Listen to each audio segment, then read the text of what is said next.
So next we have Kimaya, who's telling us about scheduling.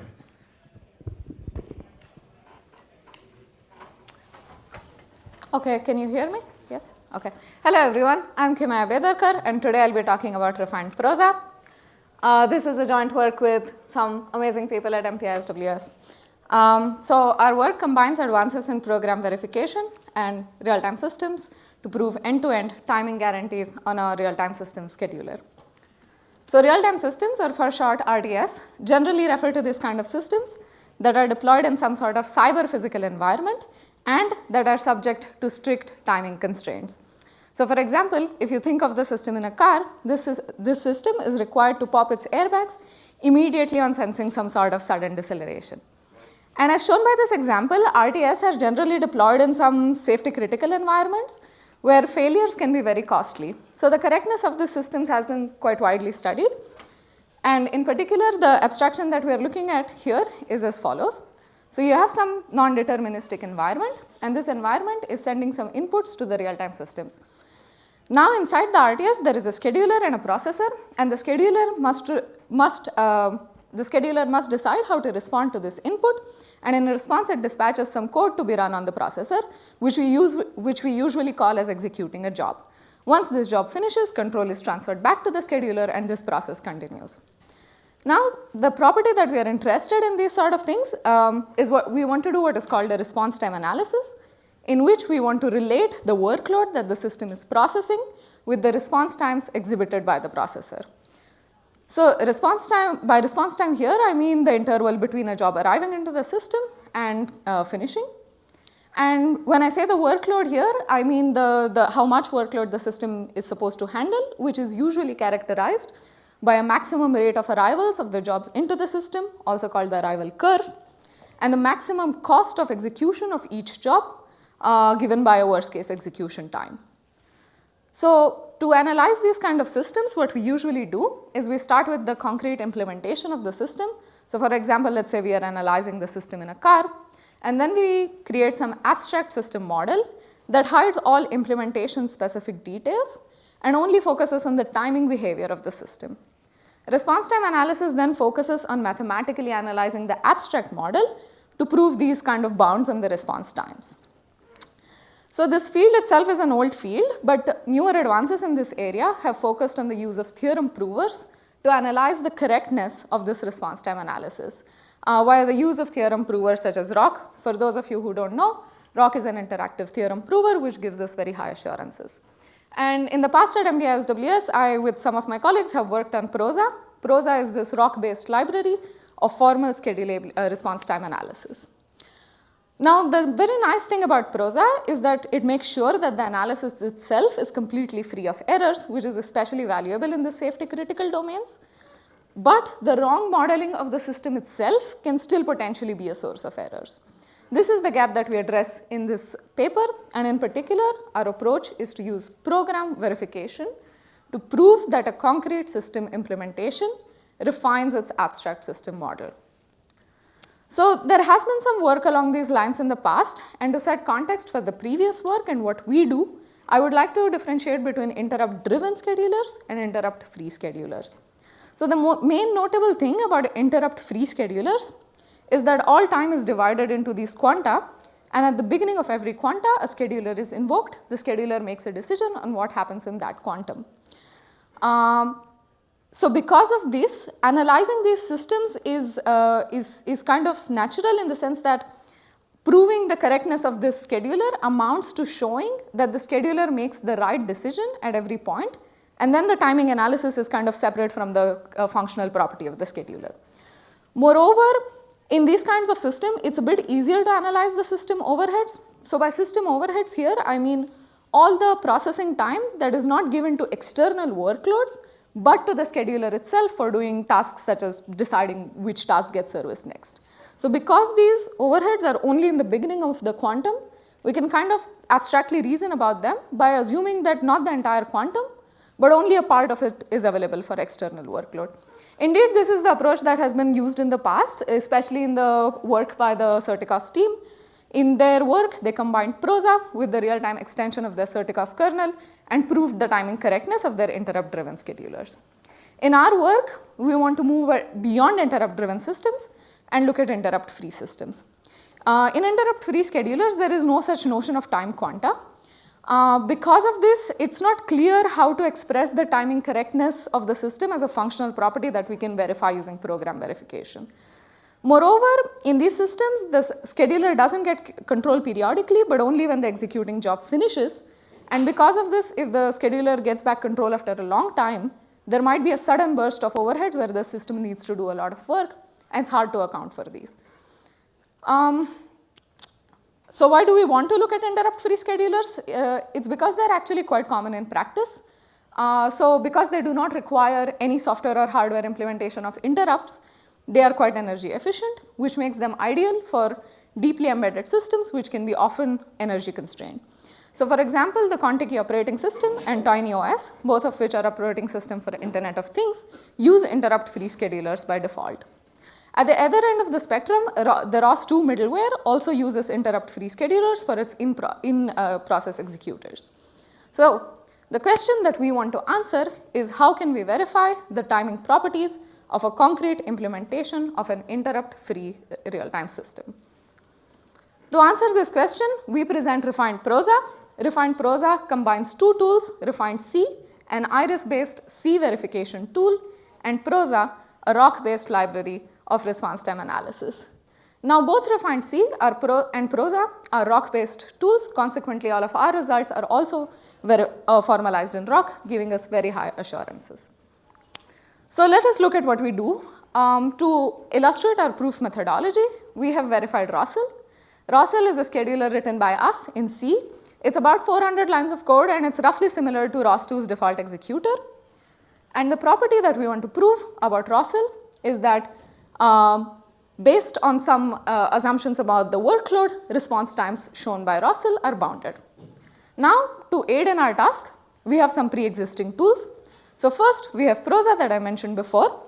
And what Prosa does is that given the abstract system model of a system which is usually represented as this infinite time traces of execution with some invariants on it, Prosa gives you tools to prove that response times are bounded. On the other end, we have RefinedC. Given some piece of C code, RefinedC allows you to prove functional specifications for this code, usually in the form of pre and post conditions. Now, the problem is that these two things are quite different in that C, and by extension RefinedC, has no notion of timing, but to invoke Prosa, we need to prove some timing properties. So how do we even reason about timing in an untimed language? To solve this problem, what we do is that first, we divide up Rössl into this like sequence of basic actions, where each basic action corresponds to one thing done by the processor, such as reading one job from the sockets or dispatching one job and so on. These basic actions are then reflected into the code of Rössl by the use of so-called marker functions. These are basically ghost code and don't really affect the execution of Rössl itself, but they mark the sections belonging to each basic action. And then we use RefinedC to prove functional invariants on the trace of marker functions. At this point, we have not modified C or refined C in any way. There is no timing involved yet. So next, to give timing behavior to our system, we associate with a list of marker functions, a list of timestamps. And the idea is that each timestamp is giving you the instant at which that marker function was triggered. We want to consider all possible timing behaviors, so the list of timestamps is universally quantified. But we don't actually want to consider all possible timing behaviors. We want to rule out things which we can't actually observe at runtimes, as well as encode some assumptions about how much workload is in the system. So we define some notion of validity of timestamps. Then we combine these timing properties that we assume with the functional invariants we get from RefinedC to get timing and functional invariants. At this point, we would like to invoke RefinedC and get to our end result. But this is where we face our second challenge, which is that real systems rarely behave ideally. In case of Rössl, this manifests as having to reason about system overheads. Recall that system overheads is all processing time not given to external tasks, but to the scheduler itself. To tackle this problem, we extend Prosa with a new overhead-aware response time analysis for the abstract system model of Rössl. Now in the rest of the talk, I'll go in detail of some of these steps. let us first start by looking at at Rössl and what we prove about Rössl with RefinedC. So to give you an idea of what Rössl does, I have here the main scheduling loop of Rössl. And what it does, so Rössl has some sockets associated with it, and it starts by first checking all these sockets and reading all the messages that have arrived on these sockets. Then each message is statically associated with the priority level, and Rössl picks the highest priority pending message. Of course, it can be that there are no pending messages, in which case the loop continues. In case there is a message to be processed, each message is associated with a callback function.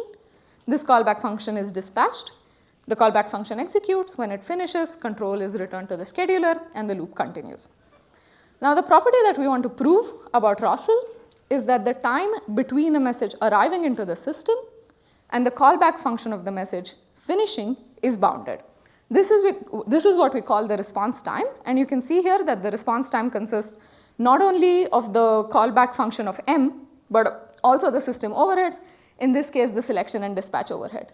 Moreover, here I only show the simple case where M is immediately selected for execution as soon as it arrives, but more realistically there might be higher priority pending messages, in which case the response time includes the time for the callback function of those messages as well as overheads associated with those functions. So to reason about Rössl, I said that we divide Rössl into this sequence of basic actions. In this case, the basic actions are shown here, and the marker functions are shown here highlighted, and each marker function marks the beginning of a new basic action. Sorry, do I have only 3 minutes left? Last question. Okay.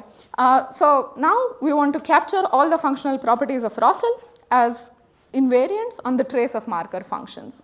So we use RefinedC to do this, and in particular, the properties that we want to prove is, the first one is a kind of an obvious property.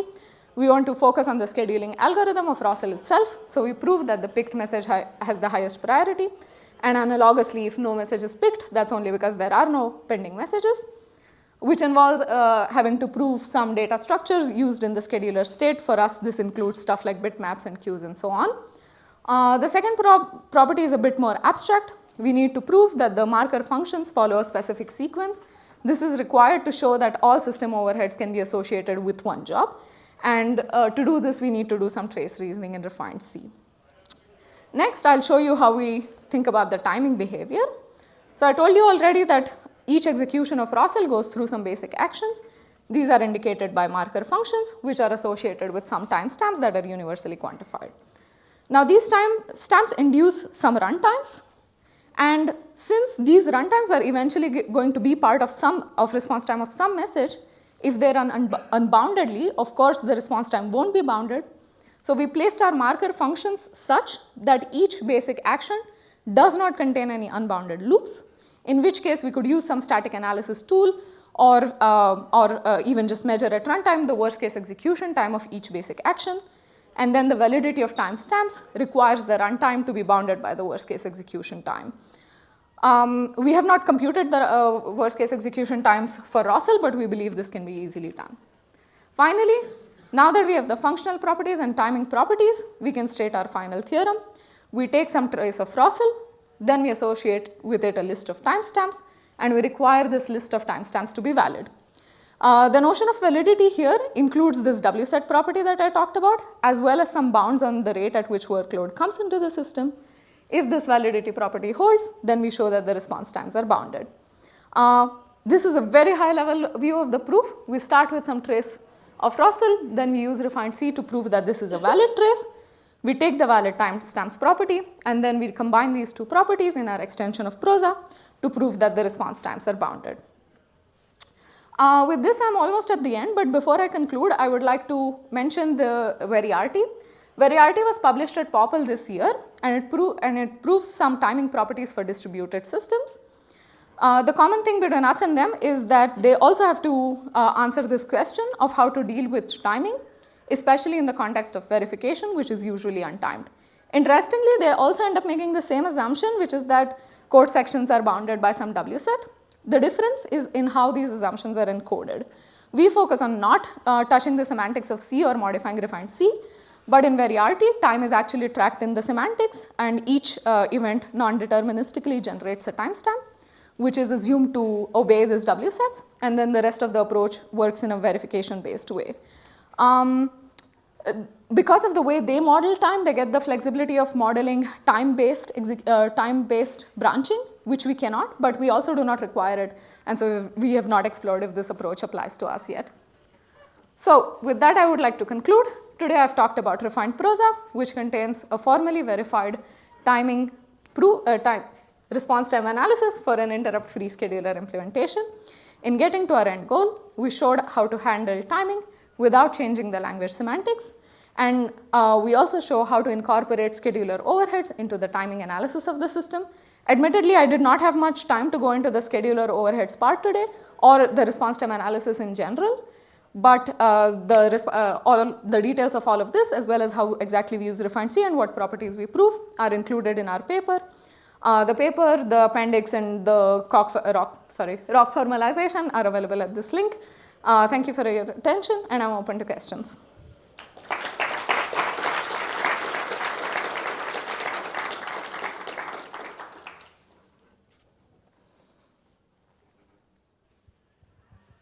Thank you for your talk. Did you try to run some real programs, real task sequences, and see how big is the difference between the expected time and the real time? We have not yet done an evaluation to measure the tightness of the bounds, but it's definitely on the horizon. Hi, great talk. Thank you very much. Did you have to extend RefinedC in any novel or interesting way to be able to do all of this? Not really. RefinedC worked really well. I mean, of course, to do the trace reasoning, you kind of have to modify how the whole setup works a little bit, like you have to generate these events in the semantic steps, but no major things, just maybe adding a few ghost theories or so. Cool, thank you.